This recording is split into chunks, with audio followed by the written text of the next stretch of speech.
Bonjour Karine, dans le fond je venais de parler parce que j'ai vu que mes parents ont reçu un mail par rapport à la vaccination à la méningite chez les secondaires 4 et 5 et je me demandais juste, c'est quoi la méningite au juste? Salut Jay, je suis contente de te voir. La méningite, qu'est-ce que c'est dans le fond? C'est une infection de l'enveloppe du cerveau ou ça peut être une infection aussi du sang. On appelle ça une septicémie. Puis, dans le fond, c'est soit un virus ou une bactérie qui va te rendre malade. Mais de façon générale, là, quand on est malade avec la méningite, c'est la bactérie méningocoque qui est en cause. Donc, comment ça s'attrape? Ça s'attrape par les sécrétions du nez et de la bouche, un peu comme un rhume. C'est comme ça que ça s'attrape. Puis les symptômes, ben, tu peux avoir une forte fièvre. Ensuite de ça, tu peux avoir mal à la tête, mais un bon mal de tête. Tu peux avoir des nausées, des vomissements importants. Ensuite de ça, raideur de la nuque, ça c'est souvent un symptôme qu'on voit. Ensuite de ça, une atteinte de l'état général. Qu'est-ce que ça veut dire? C'est que tu es vraiment moche, tu n'es pas bien, puis tu n'es pas en forme.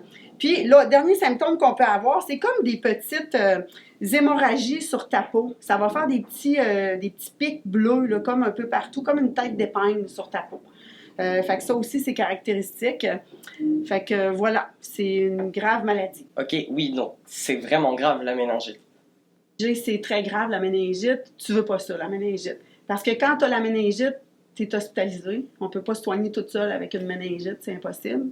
Donc, puis il y a plusieurs complications possibles aussi à une méningite. Oui, tu vas avoir des antibiotiques, mais on essaie de contrôler les complications, mais il peut en arriver. On peut avoir une surdité. Ensuite de ça, on peut avoir des cicatrices. Ensuite de ça, on peut avoir des dommages permanents au cerveau. Ensuite, on peut avoir des amputations des mains et des pieds. Ensuite de ça, 5 à 15% en décèdent.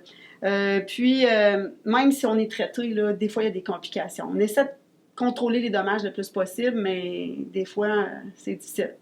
Puis, ça touche n'importe qui, les enfants, les ados, les adultes aussi. Mais là, c'est plus les ados là, qui sont ciblés, là, parce que les derniers cas, c'était des ados là, qui étaient atteints. Ok, mais si je me souviens bien, en secondaire 3, j'ai regardé mon carnet de vaccination, j'en ai déjà eu un vaccin pour la méningite. Alors oui, Jay, tu as raison. En secondaire 3, tu as été vacciné, mais dans ton vaccin, il y avait juste la méningite C. Puis là, les situations qu'on a actuellement, c'est des méningites Y. Fait que dans ton vaccin, il n'y avait pas de Y. Alors là, c'est pour ça qu'on doit vacciner les secondaires 4 et 5. Puis on va travailler avec le vaccin méningite ACWY. C'est ces 4 souches-là qu'il y a à l'intérieur du vaccin. Puis la méningite, il existe plusieurs sortes de méningite. Il existe la méningite ABCYW. Mais nous, le vaccin qu'on va utiliser pour les secondaires 4-5, c'est le vaccin, comme je l'ai dit tout à l'heure, MEN-ACWY. 4 souches de vaccin. Donc, si tu es en secondaire 3 cette année, eux autres, ils ont reçu le bon vaccin. C'est-à-dire qu'on a travaillé avec le vaccin qui avait 4 souches de méningite à l'intérieur. Mais toi, tu es en secondaire 5, donc tu as eu la vieille version de vaccin méningite, donc il y avait juste la C à l'intérieur. Et c'est la même affaire pour les jeunes de secondaire 4. Fait que là, ils nous ont demandé de vacciner rapidement les jeunes de secondaire 4 et 5 d'ici la fin du mois de juin pour qu'on puisse tous vous rattraper puis que vous soyez protégés contre cette maladie-là. Parce que les cas actuellement, là, c'est beaucoup les jeunes de 15 à 19 ans là, qui sont ciblés. Fait qu'il faut vraiment aller faire un rattrapage rapidement pour être sûr que vous n'ayez pas cette maladie-là. On la veut pas. Moi, j'ai pas de souci avec les vaccins, je sais que c'est bon et je sais pourquoi on en prend, mais ça me fait juste un petit peu peur, on va dire, les vaccins encore. Je comprends très bien que ça peut t'énerver, les vaccins, t'es pas tout seul. Mais là, pour parler des vaccins, je vais demander à Valérie qu'elle vienne t'expliquer ça comme il faut. Puis je pense que tu vas être bien rassurée. Donc, tu sais, Jay, le vaccin contre la méningite ACYW, c'est un vaccin qui existe depuis plusieurs années. Puis, à travers le monde entier, c'est un vaccin qui est donné à plusieurs reprises.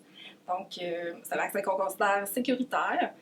Mais c'est sûr que comme tous les vaccins, des fois, il peut y avoir des petits effets secondaires possibles. Habituellement, c'est plus localisé où on va avoir donné ton vaccin. Donc, une rougeur, une douleur, un petit gonflement qui peuvent survenir à l'endroit où on a fait l'injection.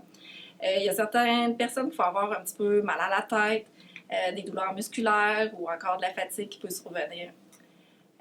Quelquefois, d'autres malaises comme des pertes d'appétit, un peu de nausée, donc on va mal au cœur, ou de la somnolence.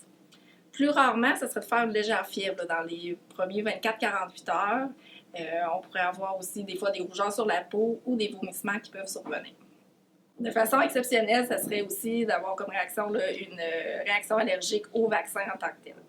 Donc, suite à la vaccination, si jamais tu as des effets indésirables, ben, ce qui soulage bien, là, vraiment, quand c'est localisé à ton bras, c'est d'appliquer un petit ice pack froid là, sur ton bras qu'on laisse 10 minutes. Puis souvent, ça va bien enlever la douleur puis le gonflement ou la rougeur. Suite à la vaccination, on te demande toujours d'attendre là, un petit 15 minutes avant de retourner en classe. Ça nous permet de te surveiller. Puis si jamais tu avais un malaise particulier, ben, nous, on peut intervenir rapidement à ce moment-là. Et donc, vous allez bientôt venir vacciner les élèves de secondaire 4 et 5 à l'école? Oui, effectivement, là, dès ce printemps, il y a des équipes d'infirmières du CLSC qui vont faire la tournée de toutes les écoles secondaires pour aller offrir la vaccination contre la méningite à tous les élèves qui souhaitent être bien protégés. Donc, c'est sûr, le jour de la vaccination, je t'encourage à porter un chandail à manches courtes, ça donne une chance. Et puis, aussi bien manger, c'est sûr, puis d'apporter ton carnet de vaccin. Ça, si tu l'as avec toi, c'est magnifique. Sinon, ben, regarde, c'est pas grave. Au pire, on va te vacciner quand même, puis tu auras ça décrit sur un petit feuillet que tu pourras joindre dans ton carnet de vaccin. Donc, c'est ça. Fait que les dates de vaccination vont suivre pour ton école là, dans les prochaines semaines. Merci beaucoup, Karine et Valérie, pour vos explications. Je vais essayer d'en parler le plus possible autour de moi et je vais surveiller les dates de vaccination à l'école. Ben, super, merci beaucoup. Merci, merci. À toi.